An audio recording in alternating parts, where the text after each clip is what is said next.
with our storm and the fact that my power was out, and I was worried about all the things. And yeah, I think I'm still recovering a little bit. Power finally came on yesterday afternoon. So yeah. Yeah, and and one of the options for that RFP is to submit something you'd like us to look into. Okay. So that's definitely, like, you can explain your ideas better than I can. I'm going to record this just so that we have them, so that we can listen to this conversation if we need to. But yeah, that whole idea of what is really out there for in our marketing community. than there are actually services. Yeah, yeah. And how can you decide if the marketing is truthful almost and worth signing up for a service in an area? Yeah. And I just want to, Laura, I know you just signed in. So the options for this first half hour are either to join the Minnesota Governor's Task Force meetings public comment period, and the link to join that is in the chat box. Anne's really hoping we can get some people to that comment period. We'll debrief that from 12:30 or so for 10 or 15 minutes, I suppose, and then we'll get back to talking about conference ideas, I suspect. I guess that's all. I'll drop off. I wasn't sure what the plan was. I had been on it earlier and then I had to leave it to go to another. Oh yeah, yeah, go. You're not gonna disappoint. I'll come back. All right, Okay. sounds great. Thanks.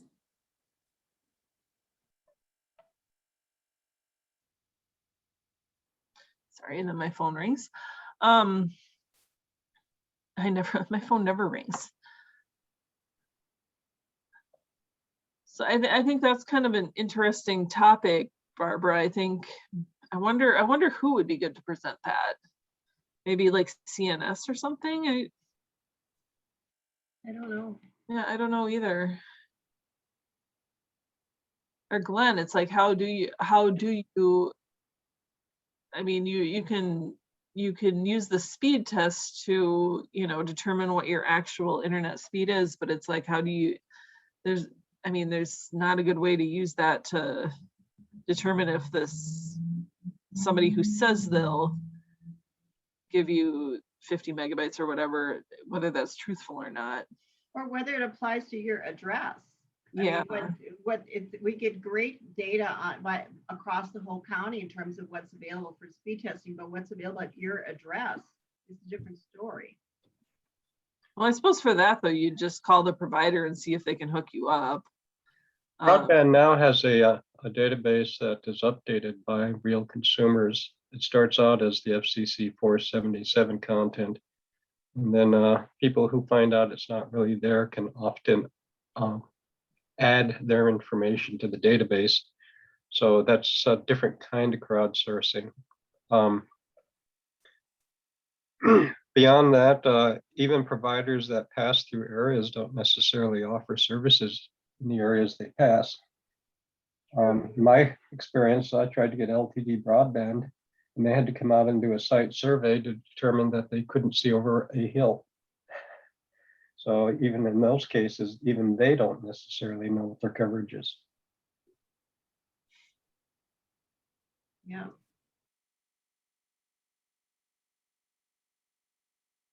Hey, Whitney, if you want to jump over to the task force meeting, go ahead and do so, or else we're just talking about conference session ideas. Oh, how do I do that? So open up the chat box and click on the link for that. And then come back here later. Come back here when you're done. Okay, I'm trying. I was trying to participate, but I'm a little bit, always behind. No, that's okay. I mean, this was extra complex this month.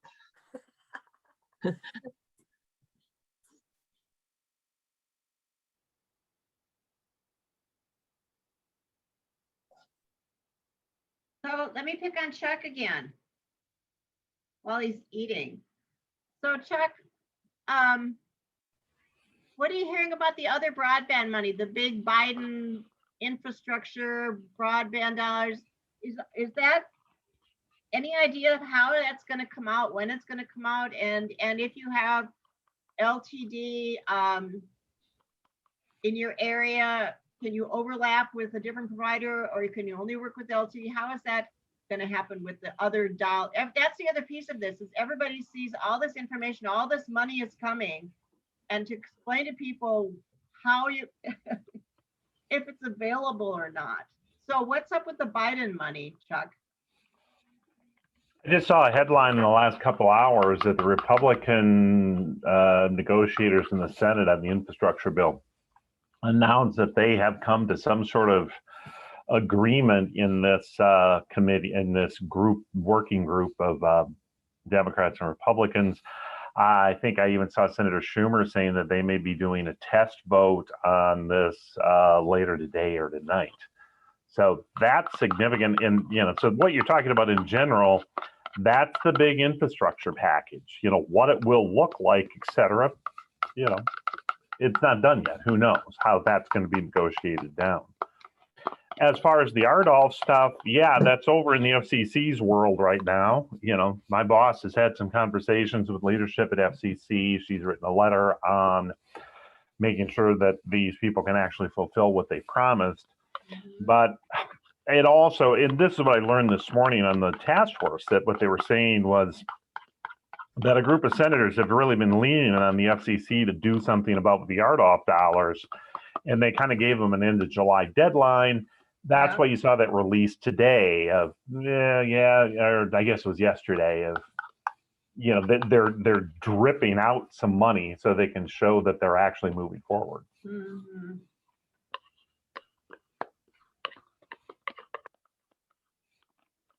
And what about the ARP money?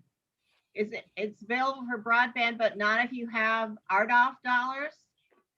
I mean, this is like a major workshop at the conferences.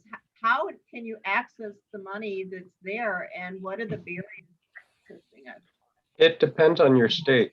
If you're within Minnesota, if you survive the long form process and you are RDolph block group or census block, you don't get any money. If you're in the state of Maine, they don't believe in the FCC and they're totally ignoring RDolph. So it's a state by state decision, at least for state money. One of the things that we have been seeing very recently, I'll give you an example. It's East Carroll Parish in Louisiana. Something like 2/3 of the county is covered by RDolph. It also has a 33% population below the poverty level.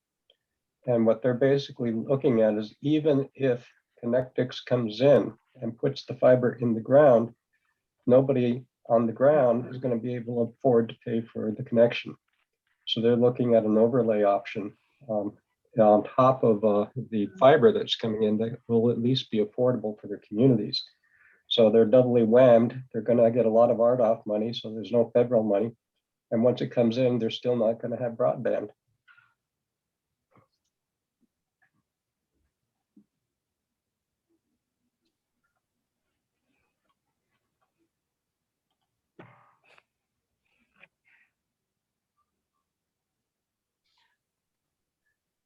Of course, going back to the theme of this conference, oh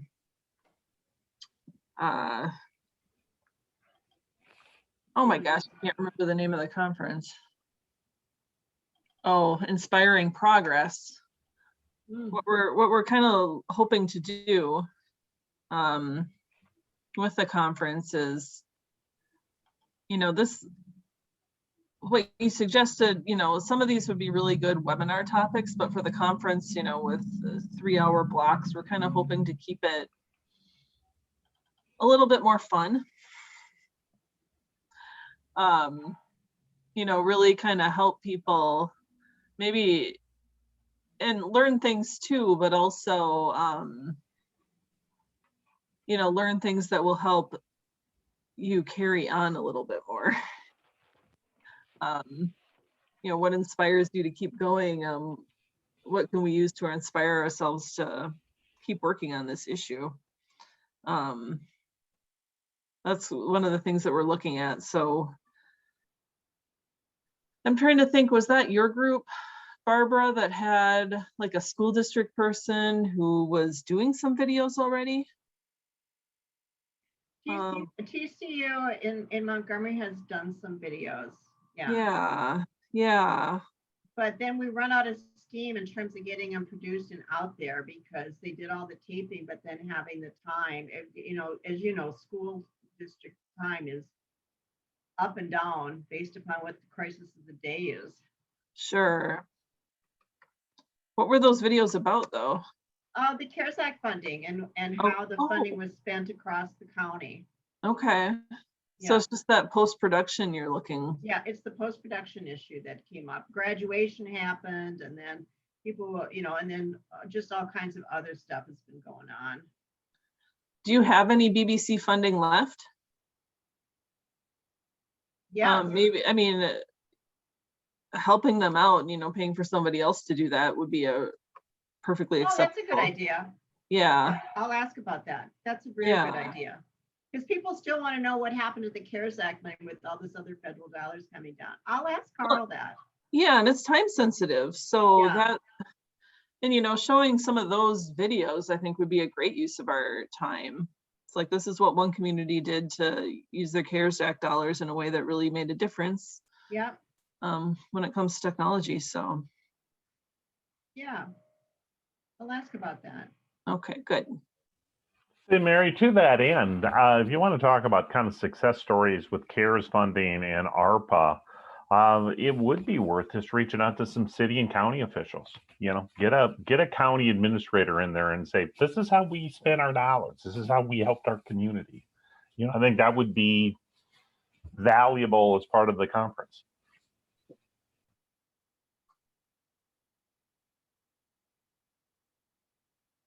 I'm writing that down.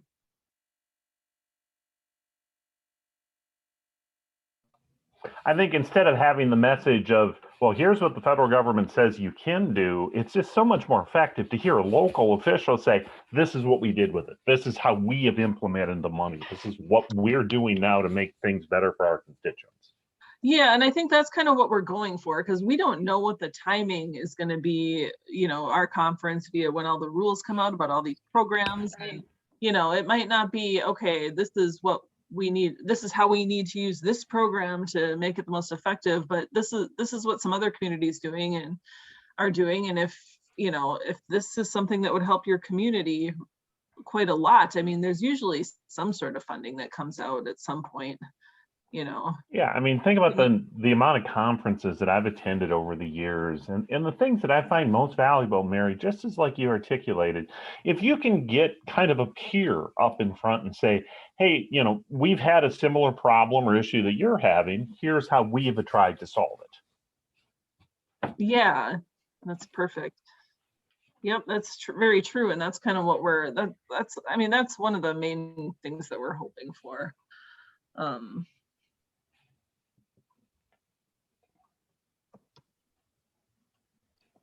I'm also gonna post the link to the RFPs in the chat box. There's a Word document form where you can read it, and then we do have an online version if you want to submit the link on, or just go right to that.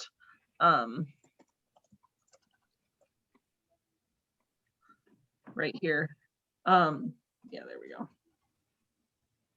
Of course, there's also a link to the Google form in the RFP, the Word document RFP. But yeah, Barbara, if you want to noodle on some of your ideas a little bit and write them up for us, that would be super helpful.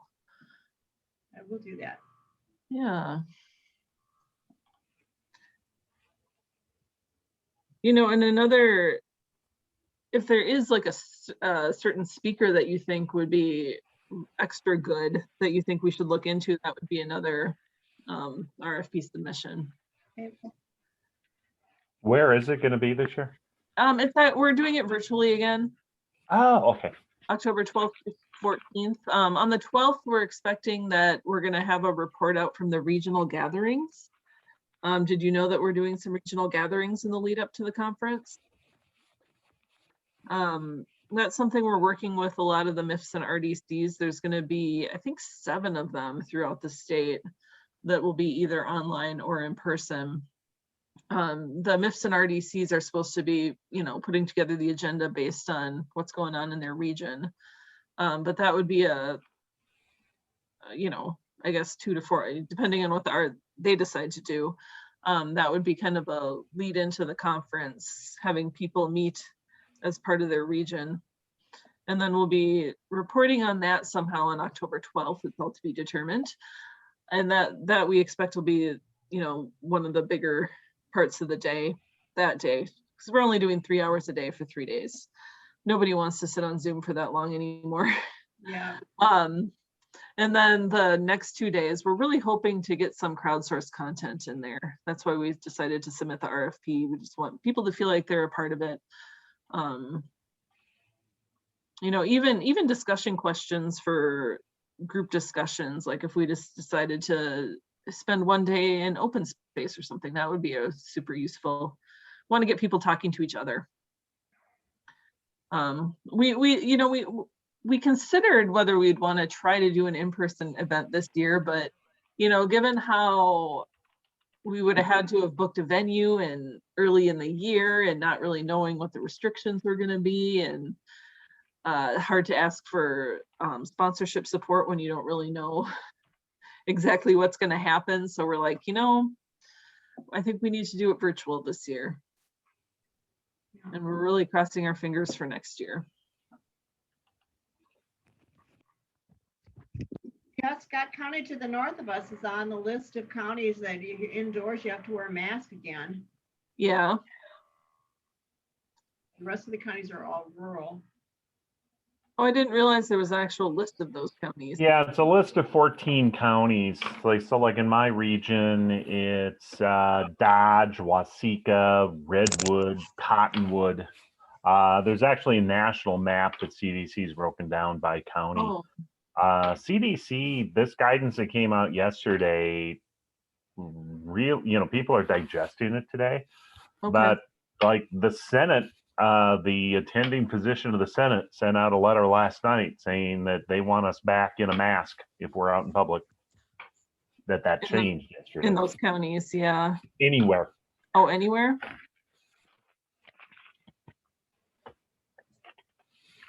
That makes sense. Hey, Yeah, Ann, you can My see it timing is changing. bad. What's the news? is the task force meeting done? The task force meeting just ended. Okay. Just ended. So Well, I'll unshare then. People are coming back.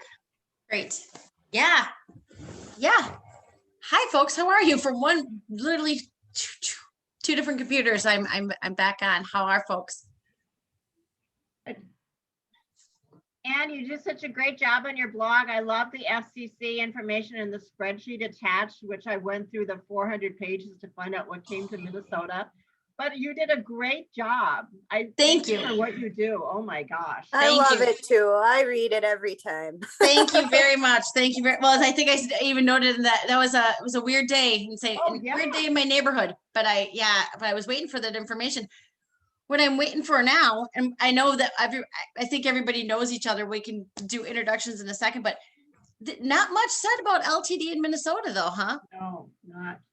Who is the Minnesota company that was, no, I can't. Wasn't there one Minnesota company that was getting eliminated or? Aspire.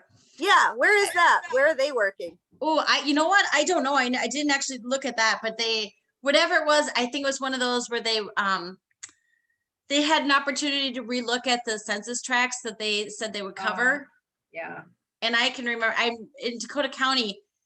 They were saying that the Vikings practice stadium didn't have broadband. Oh, A lot of areas that were either swampland or we were like, really, the Vikings don't have broadband. That's surprising.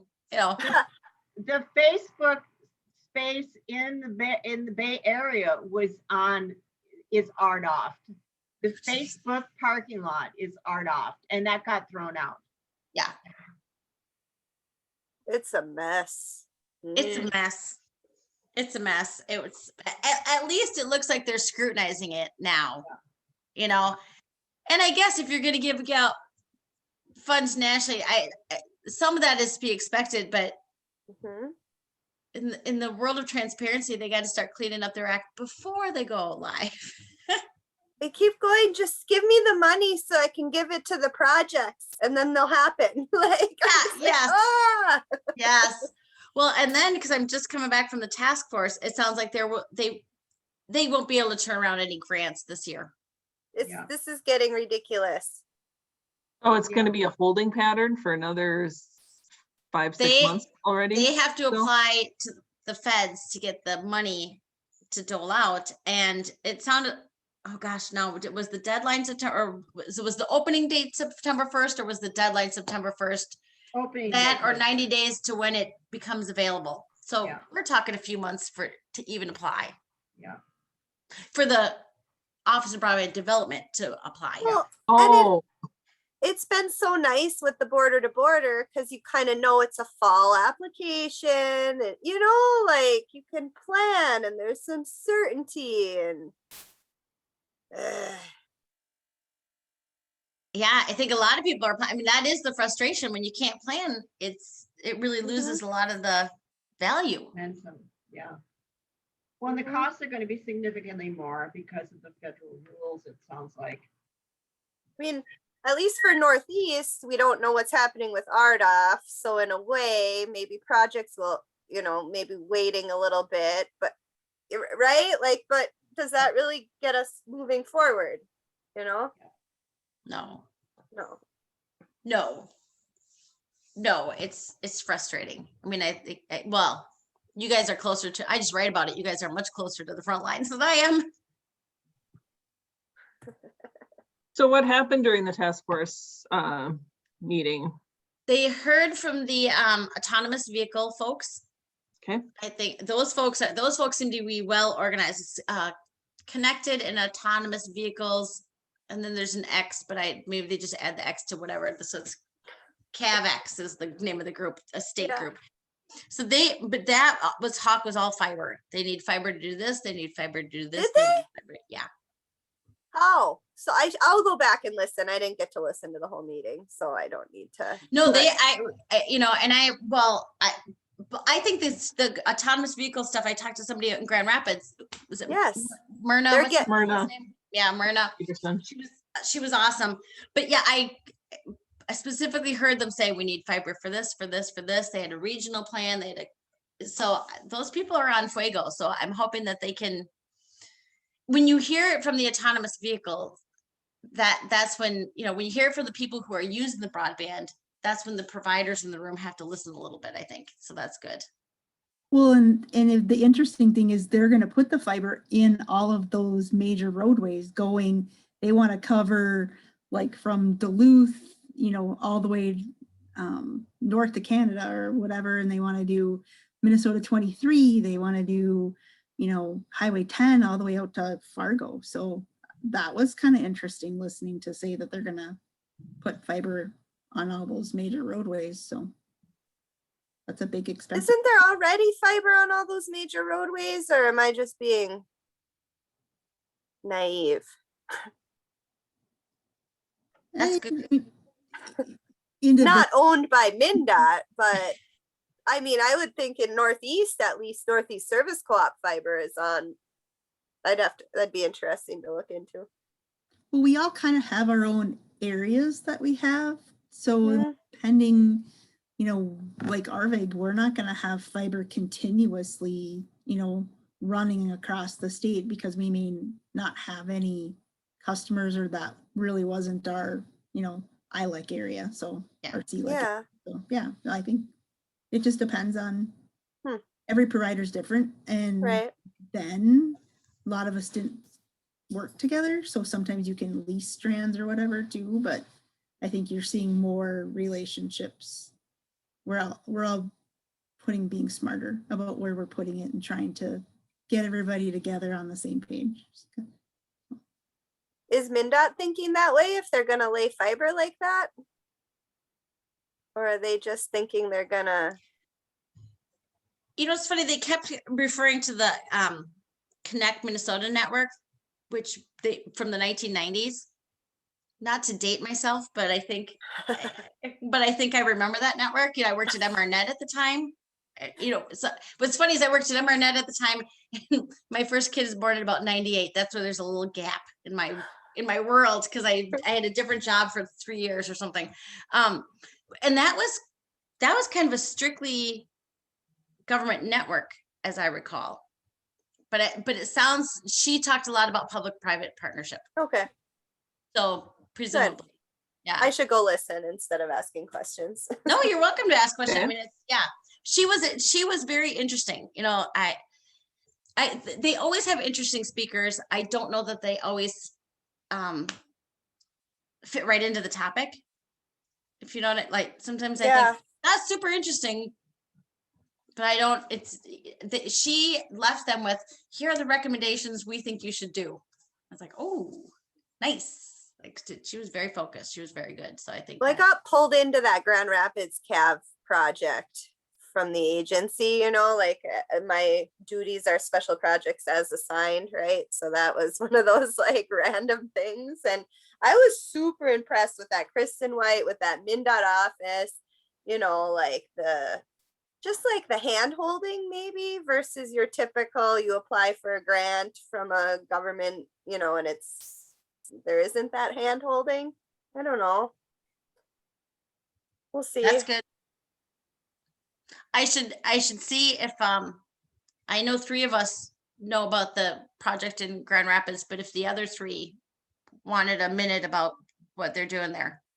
Yes, please. Ridley, where are you? Whitney, are you the best one to talk? Yeah.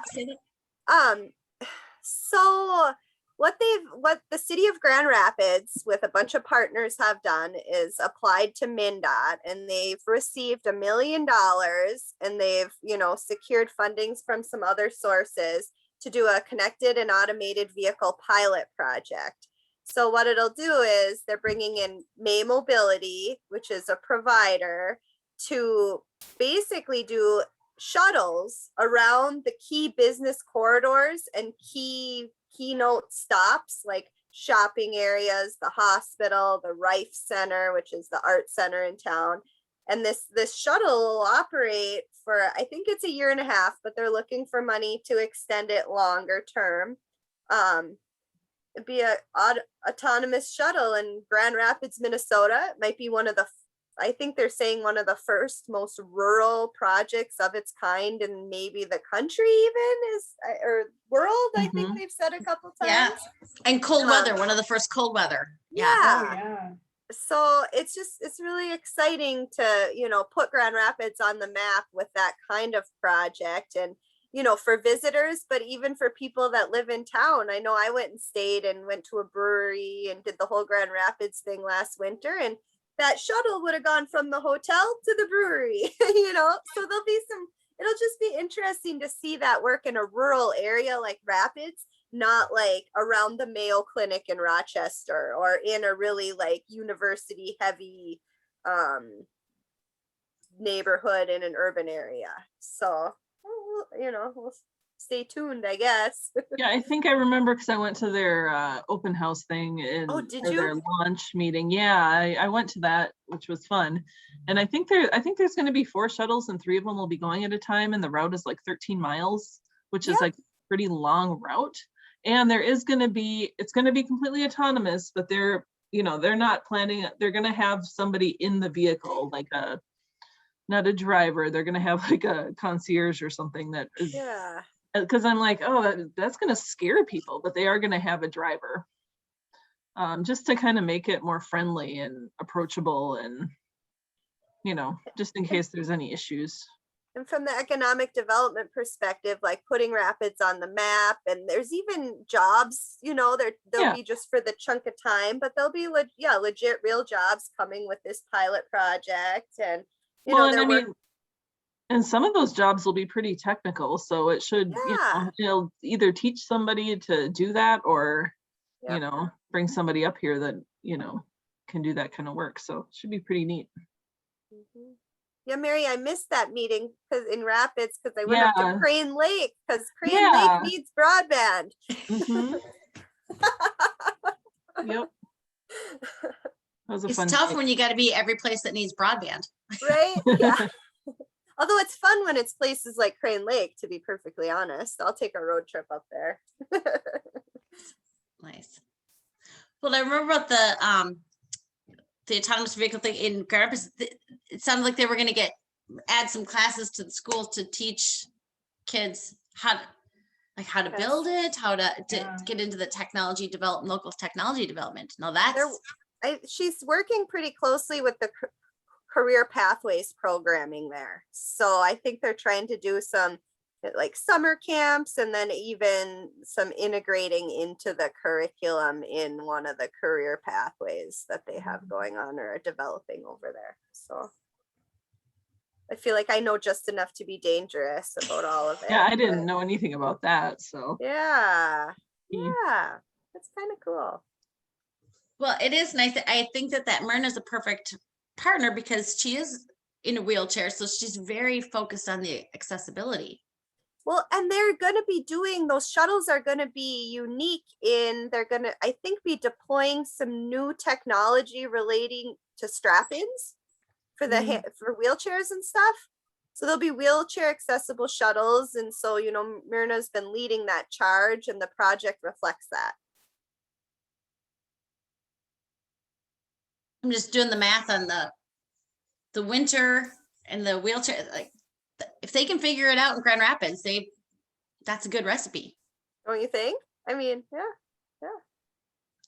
Sounds like a workshop to me. Well, no, I'm kind of thinking it almost sounds like that could be kind of we could maybe work that into the conference somehow. Exactly, yes. A session on what that's going to be about. Did you like that segue? I loved it. We practice our segues weeks in advance. We only had the idea to talk about the conference like last Thursday here. Yeah. So. Yeah, exactly. Yeah. I know. Should we talk about the conference? So Yeah, we already have somewhat, but okay. it'd be good to get some other perspectives. Yeah, Barbara was talking about, well, I'm not going to try to summarize what Barbara was talking about. I'm still too tired after not having power for a day and not being able to sleep over it. But, you know, Chuck Ackman was on before and he, you know, one of his ideas was, you know, just getting city and county officials to talk about what they've done with the CARES and how that's made a difference could inspire other people to do things. That's a good one. Yeah, I mean, because, you know, we were talking about how just it's going to be hard. You know, we kind of decided against trying to make our event on October 12th through 14th into something that talks about, you know, how to take the most advantage of the funding mechanisms that are coming down the pike, because we don't know the exact timeline on it. But we do know the exact timeline on our conference, October 12th through 14th.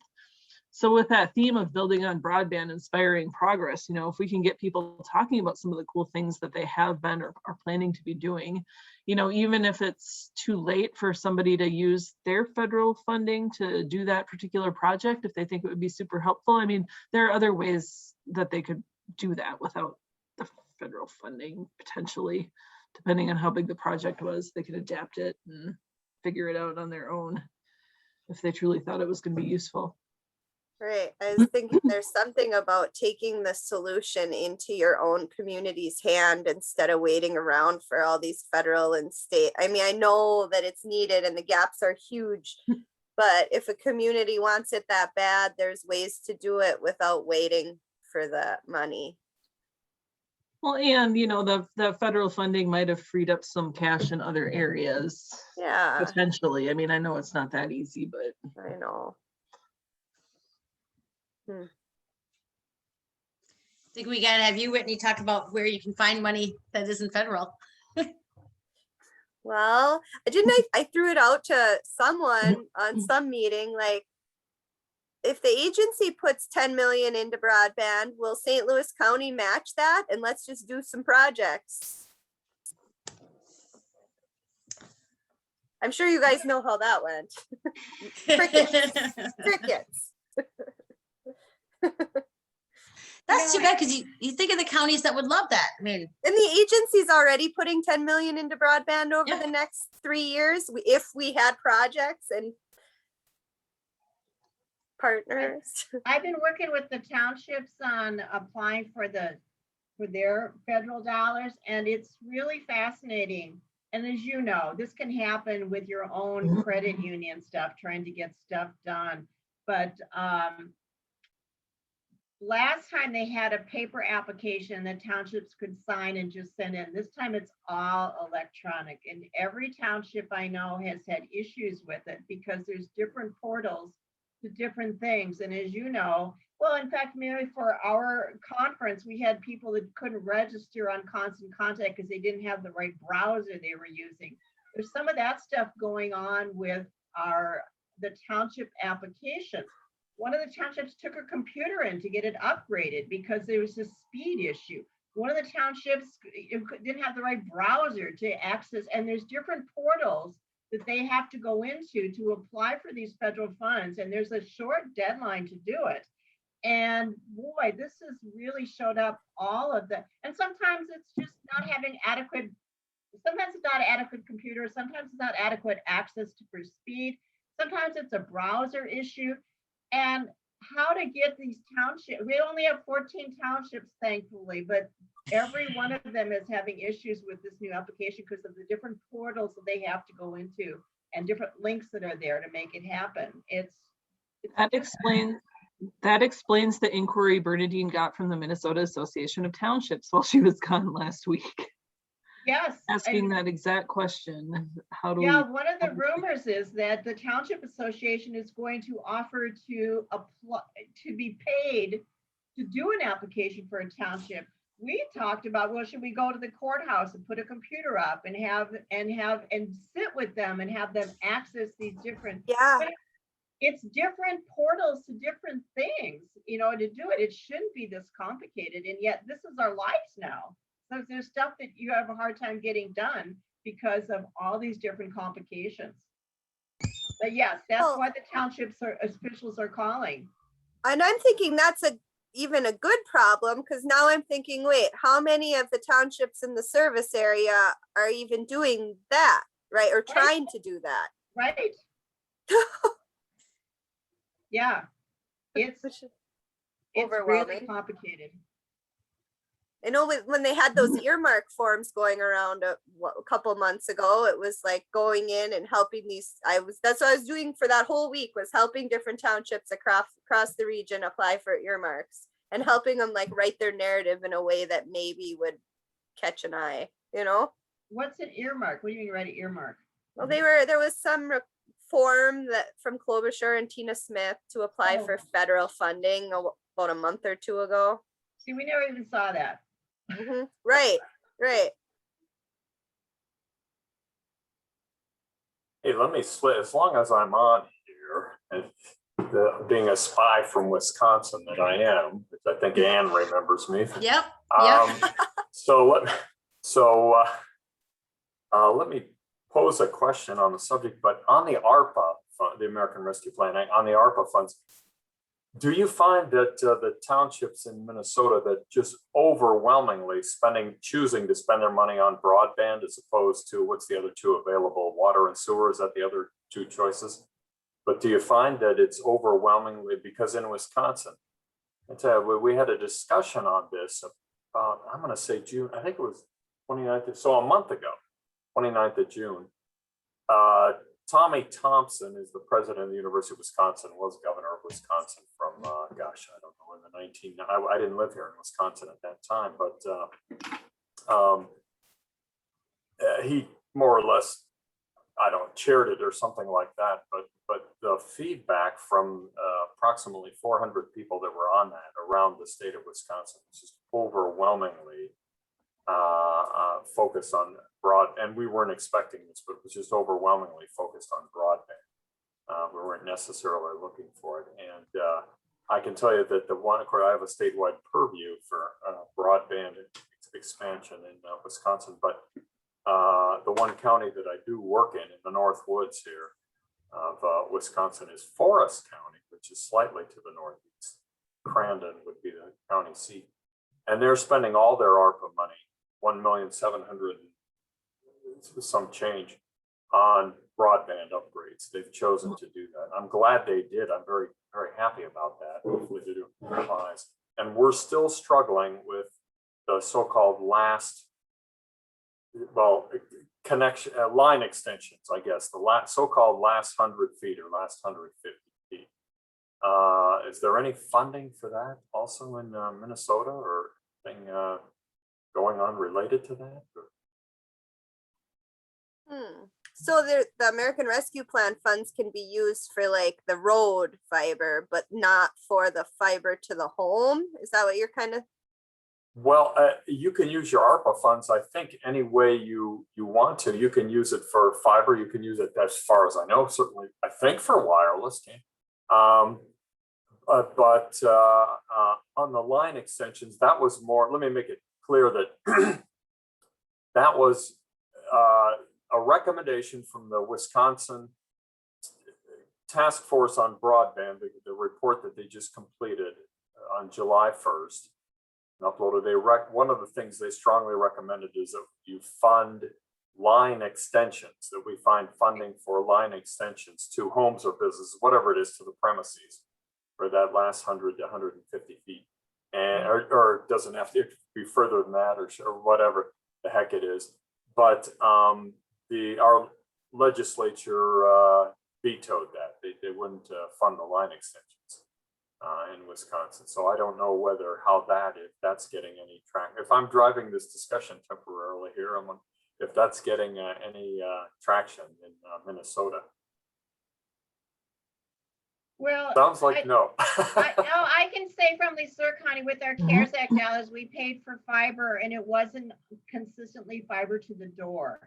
With our border-to-border applications, it's fiber to the door, and that is really important because the cost per household varies tremendously based upon how far it is from the fiber to the door. So it sounds to me like it's more of a political issue in Wisconsin than a funding restriction. Yeah, from what I'm hearing, then the border-to-border program, that addressed the line extension problem already. So you guys really don't have one, do you? Well, except that if you have RDOF dollars in your census tracts, you can't apply for border-to-border anymore. Oh, really? Oh, yes. Most of Was our that- county is RDOF now, and our 2 applications last year were denied by the state of Minnesota because of federal dollars in some of our census tracts. Who made Same that? thing in St. Louis County. Yeah. Which is St. Louis County is Minneapolis, correct? No, Duluth. Duluth and up to Oh, the that's Canadian sorry. border. Yep. That's, oh, I That's love okay. that there. The Lake Superior Trail. Yeah. I know that. Okay, so but who is that? The federal rule that if you use RDOF funds, you're not allowed to. No. Not state of- necessarily. It's state the of state of Minnesota? Minnesota has chosen not to fund broadband projects in RDOF areas to this point. Yep. Yeah. So Okay. that's got us in the holding pattern. Yeah. And now projects that were supposed to maybe being constructed this summer are on hold, and then we're just even further behind. So Yeah. And to make matters worse, that was a decision made after people had put in applications for the state funding. Right. Oh Is man. they- Yeah. All the time and energy going in there. And now if RDOF doesn't go through, to reapply, the cost is going to be 20 to 25% more, and it wouldn't start until who knows when, because the application period is getting pushed out so far. we thought RDOF was going to save St. Louis County, and it in fact has continued to put us on hold. Yeah. Depending on, I don't know. So who that your was really frustrating, and I almost cried many times this winter. Yeah. So. Yeah. Not certain who the provider. Of course, I saw Ann's. You sent out a message today on some things on RDOF and CC, because we have LTD over here that we're keeping an eye on, and one tribe is Lac de Flambeau tribe is. It looks like LTD is in their territory, and they weren't. Well, it's just us, right? They weren't real impressed with LTD. I think it's just us. They weren't real impressed with LTD, and so we're truck. And that's who most of our RDOF is with. Ours is LTD only in Leisure County. Okay, what about St. Louis County? Is that also Minnesota? St. Louis County LTD one, some of the most rural areas, hardest to serve areas at a, and outbid our local providers. And it's, so there's a lot of doubt that they can build out what they were supposedly committing to, and along with all the other information that you're seeing from the state of California and whatever else about, there's just a lot of doubt. And Okay, so there's a lot of doubt about RDOF from what I'm hearing, though. From a lot well, of and the companies. Itasca County was lucky. Our local provider, Paul Bunyan, did win their census blocks in Itasca County for the most part. So that's good. Yeah, thank you. Right up to the county line. Yeah, there's a lot of frustration about LTD and the RDOF, and yeah, but you're talking to the people who are kind of in a holding pattern until. Yeah, a Until little when? bit that. I know that they got a lot in the county that I live in here, Vilas County, and I don't know if you know Wisconsin, Eagle River, Wisconsin, is a big tourist area. Okay. But the Lac de Flambeau tribe is LTD won the RDOF, or if I'm using the correct, won the RDOF bidding process, I guess, for that area, and the tribe has some concerns about that they've expressed. I think that's we had that in the Fond du Lac area project area where LTD won. I don't quote me on that, but Oh, I think Fond du Lac is being done, but I guess it's probably not. I mean, Honestly, not sure about Fond du Lac. I haven't I worked feel in. like LTD won some areas that, yeah, maybe a little questionable there. That. Oh, and then they won on the Boys Fort, but Boys Fort already has funding to do fiber to the home. So there were Oh. RDOF areas overlaying the Boys Fort fiber to the home project. Sorry. no, that's good. Well, as I said earlier, it does look like the FCC is looking at these a lot more closely than they have looked at previous awards. Yeah. But unfortunately, that scrutiny just takes more time. I was talking to a guy in, I think it was McDavitt or Lavelle Township in St. Louis County. He was supposed to be year 7 of CAF 2, right? Yeah. Okay, that's passed. Now he's in an LTD broadband area, so it could be another 7 years. Yeah, we have CAF 2 here that and Chuck knows about this because we've talked about that. They're talking about putting up a 190-foot tower in an area that we fibered with our first border-to-border grant. And now they're finally coming through to put up a tower in an area that we managed to get fiber for a lot of it, not all of it.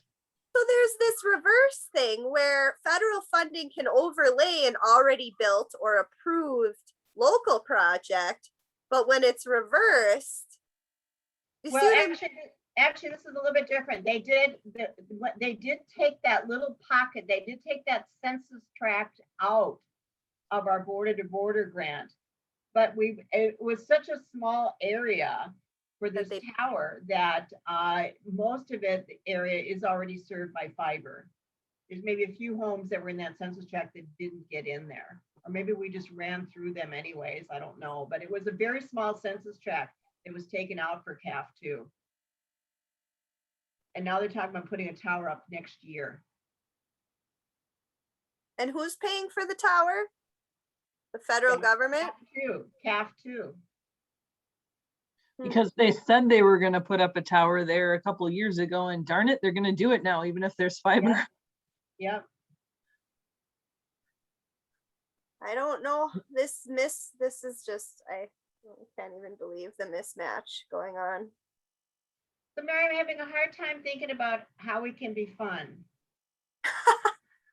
Not Well, and depressing. Well, we already talked about the school has a lot of video footage about what you've done with the CARES Oh, dollars. I've been texting Carl and we're gonna get that done. We've got some ideas about that. Good. Excuse me for a minute. So what video are you working on, Barbara? So we did, the students last year did a lot of videos of how we spent our CARES Act funding. It was probably like February. And then everything just got backhauled and you couldn't get anything done. And then we thought we'd get it done in the summer. And then there's been other stuff going on. So we need to outsource the post-production part of what all the work's been done. So Mary said yes. So I've been texting Carl during this, and he's got me some lists of some places that could do the finishing up of it. So yes, it's a good time to get, and all our townships want to know what you do with the CARES Act money. This is a great time to get that done. So you've inspired us once again, Mary. We'll get her done. Good. And, you know, for those of you just who signed in recently, in the chat box, I have a link here to the conference RFP. There's a Word document if you like to be able to look at something pretty in Word, or else you can just go right to the Google form and submit your ideas for the conference. And, you know, you don't necessarily have to do the presentation. You can suggest the topic that you want us to look into, a topic that you want us to line up. You can just post discussion questions that would work, you know, and we could decide to host a full group discussion or have it be part of an open space. Or you can suggest a speaker, and you can submit a video.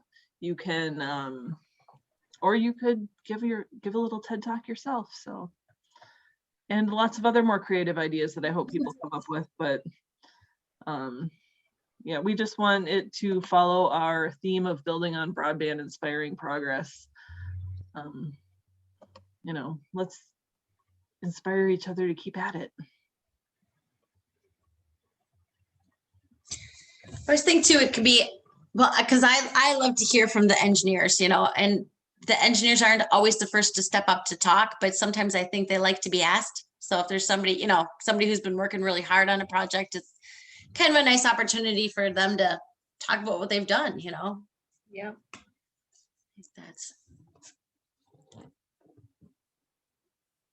I got some engineers who call me on occasion. I don't always know what they're telling me, but I love to listen to it. I love that they think I'm that smart. That's, but there are times I'm writing stuff. I'll look that up later.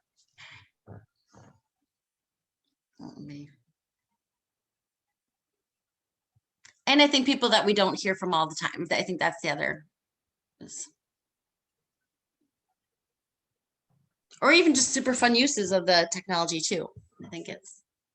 You know, Anna, with the digital showcase, if you have something that you'd like to show off digital showcase style, that would be cool. Yeah. I'm a little tempted. Yeah, I will. And I'm a little tempted to, Chuck Olson, who did the virtual reality presentation for the digital showcase for years, has moved from Minneapolis up to Grand Marais. And he has set up a camera in his backyard and he takes these amazing pictures. And I think, oh, maybe I'll have to see what Chuck's give us 10 minutes of his time. Oh, that would be lovely. Yeah. He's well, what he did was he did 360 videos for the virtual reality. And he's worked with worked with some blending communities now, kind of. Oh, he worked with them. Mary, I can't remember where it was, but in assisted living, and he had goggles where the. In Mora or Cannon Mora. Falls? Cannon Falls. Cannon Falls is the one that I'm thinking about. Yeah, but he worked to get those folks in the assisted living watching the virtual reality stuff and taking videos different places. So but now he's. That was quick. Yeah. Chris mentioned he was leaving the start chat box, so. Yeah. I actually have to get going. I actually have to get going pretty soon too. FYI. Okay, well, yeah, it's almost one. Yeah. Anybody have anything else for the? Chuck, you look so serious. What happened? No, that's better. No, I don't always have the best poker face. I also do disasters in our office, and I had to jump away to go to a National Weather Service briefing on what tonight could look like. Yeah, so what does it And- look like? Somebody's going to have some bad weather somewhere in eastern Minnesota or Wisconsin. Oh, boy. Ooh. Well, what gets your attention is when you have meteorologists say this type of concern level comes along every 2 to 4 years. It's not even an annual designation. Ooh.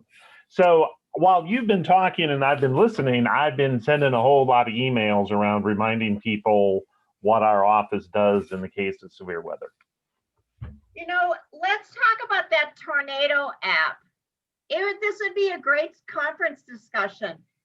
I have a tornado app, and I was actually on a Zoom like 3 months ago, and this app goes up and it says, there's a tornado in your area. I turned it off. I forgot to turn it back on, but Yeah. boy, we should do some of that weather tracking stuff. Oh yeah, so like my app actually makes the old timey tornado siren warning. Yes, that's what this one did during the Yep, Zoom. and I tell you, it would wake the dead when that damn thing goes off. And then, the voice comes in, tornado warning, tornado warning. Yeah, so because of my job, so that's part of my portfolio is all disasters. So I've got, and it's a really good app from FEMA. And what's the other one? It's emergency with a big exclamation point. And I want to say that is actually through the Red Cross. Oh, But I've got both of them on. But yeah, there's some really great weather stuff that you can download on your phone that will go off no matter where you are. It's basically constantly monitoring your location. So even though I live in Faribault, if I'm sitting here in Rochester right now and there's a tornado in Rochester, I'll still get the. That's good. Yeah, it's kind of cool. All right. Wow, that's fun stuff. Yeah. That was the most I've All right, talked the we're writing whole that hour. one down. Yeah. Everyone, I'm going to stop the recording at least. And I made you a co-host. So do you want to stay here for a minute, or are you ready to be done? It's totally up to folks. I'm done.